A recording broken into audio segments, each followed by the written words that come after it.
Cauliflower gravy எப்படி செய்யலாம்னு சொல்லிட்டு பார்க்கலாம் வாங்க. தண்ணியில் உப்பு மஞ்சத்தூள் சேர்த்து நல்லா கொதிச்சதுக்கப்புறம் க்ளீன் பண்ணி வச்சுருக்க காலிஃப்ளவரையும் சேர்த்து 5 நிமிஷம் பாயில் பண்ணி எடுத்துக்கலாம்.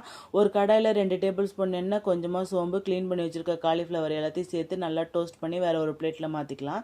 அதே கடாயில் 2 டேபிள் ஸ்பூன் எண்ணெய், கொஞ்சமாக சோம்பு, கருவேப்பிலை, 4-5 காஞ்ச மிளகா, கட் பண்ணி வச்சுருக்க பெரிய வெங்காயம் 4, தக்காளி 3, உப்பு எல்லாத்தையும் சேர்த்து நல்லா வதங்கினதுக்கு இது கூடவே பார்த்தீங்கன்னா 10 முந்திரி, கொஞ்சமாக மஞ்சத்தூள், 1/2 டேபிள் ஸ்பூன் கார மிளகாத்தூள், 1/4 டேபிள் ஸ்பூன் தனியாத்தூள், 1/4 டேபிள் ஸ்பூன் கரம் மசாலா எல்லாம் நல்லா சேர்த்து பச்சை வாசனை போகிற அளவுக்கு வதக்கிட்டு நல்லா ஆற வச்சு ஒரு மிக்ஸி ஜாரில் மாற்றிட்டு நல்லா கொரன்னு அரைச்சி எடுத்துக்கலாம்.